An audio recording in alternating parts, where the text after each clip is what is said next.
Hollywood's big event was characteristic with evenly distributed Academy Awards among men and women in many categories. And though minorities were mostly excluded, the South Korean film Parasite won 4 Oscars, including Best Director and Best Picture. VOA's Penelope Poulou recaps the night. It was a big night for South Korean filmmaker Bong Joon-ho, who won 4 Academy Awards, including Best Director and Best Picture, for his film Parasite, a dark satire on social inequality in South Korea. Bong Joon-ho commented positively on how the Academy changed the name of the former Best Foreign Film category to Best International Film category, indicating more inclusivity by the Academy of non-US films. He also commented about the significance of the Academy's recognition of Parasite, a South Korean film. Sam Mendes' film, 1917, an Oscars frontrunner about 2 World War I soldiers running against time to deliver a message that would save 1,600 lives at the war front, won 3 Oscars, including Best Cinematography. Brie Larson, Sigourney Weaver, and Gal Gadot, all known for playing superheroes, quipped about how difficult it is to be a woman in Hollywood, while Weaver said, "All women are superheroes." Hildur Guðnadóttir won an Oscar for the Joker film score, and in her acceptance speech, she encouraged women to follow their passion and talent for music. Other women also won the night, such as Julia Reichert, co-director of the documentary American Factory, and Carol Dissinger, director of the short documentary Learning to Skateboard in a War Zone If You're a Girl. In the major acting categories, Brad Pitt won the Oscar for Best Supporting Actor for his role of a down-and-out stuntman in Quentin Tarantino's film Once Upon a Time in Hollywood. During his acceptance speech, he made a political comment about the Senate not calling witnesses in President Trump's impeachment trial.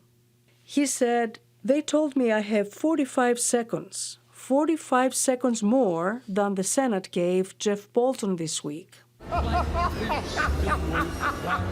Joaquin Phoenix won the Oscar for Best Actor and delivered a gripping message about inclusivity. "I think at times we feel we champion different causes," he said. "But for me," he continued, "I see commonality. I think whether we are talking about gender inequality, racism, queer rights, animal rights, we are talking about injustice," he said. Laura Dern won the Oscar for Best Supporting Actress for her role of a cutthroat LA divorce attorney in Marriage Story. She too felt very strongly about the exclusion of women directors by the Academy, such as Greta Gerwig.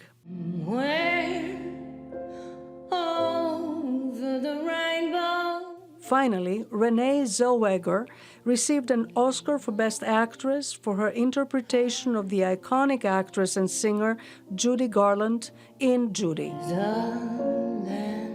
One characteristic slight by the Oscars was Netflix, which did not receive as many awards as anticipated. The ceremony was full of glamour and glitz, but the performance was stolen by Jane Fonda, who announced the winner for Best Picture and closed the ceremony looking radiant and effervescent. Penelope Poulou, VOA News, Washington. Now for more on Hollywood's biggest night, VOA entertainment reporter and host of VOA's popular Upfront radio program, Jackson Mvunganyi, joins me live from Los Angeles. Jackson, it was an exciting night of firsts. Break it down for us. Absolutely. Hello, Esther. It was a historical night at the Oscars, the biggest night in Hollywood. They made history in many ways, but most importantly because Parasite, the first foreign film to win Best Picture here. The Academy has been criticized for its lack of diversity.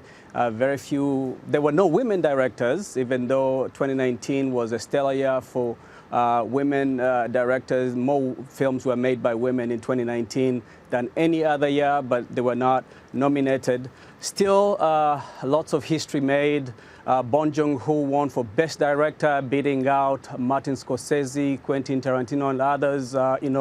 Strong, heavyweights here in Hollywood. He did give out a shout out to Martin Scorsese.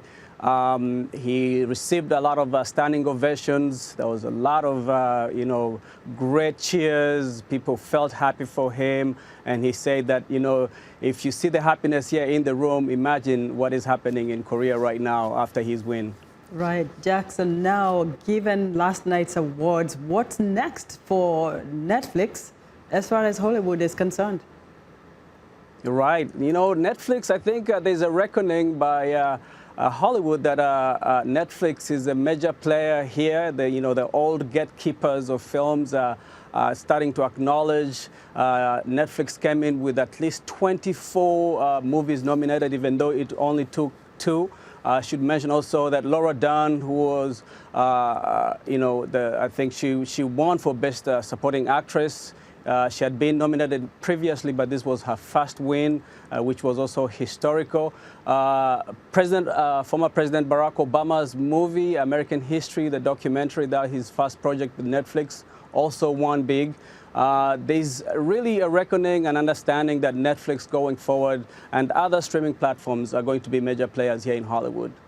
So, Jackson, what was the mood like there, the red carpet throughout the night, and what are you coming back to Washington with? What kind of memories? I live with so many memories. It was such a great night. This is an experience of a lifetime, The red carpet, it rained a little bit, actually not a little bit. It did have a heavy downpour here in Hollywood, but it did not stop the party from going on. The red carpet area is constructed in a way that the rain does not, come down on the movie stars, obviously, well protected. It was raining, but it did not damp down the fun. So many fashion statements made on the red carpet. Natalie Portman, actress Natalie Portman, embroidered on her dress the names of female film directors that were snubbed. Another, first that we should mention is Matthew Cherry's movie Hair Love won for Best Animated Short, and he gave tribute to Kobe Bryant. Matthew Cherry is a former NFL player himself, and Kobe Bryant, who recently passed away here in LA, is a former Oscar winner, and they, gave a tribute to him and shout out. So that was really great. Okay, Jackson, thank you so much. Bring the stand-up back here in the studio. Jackson Mvunganyi reporting live for us from LA.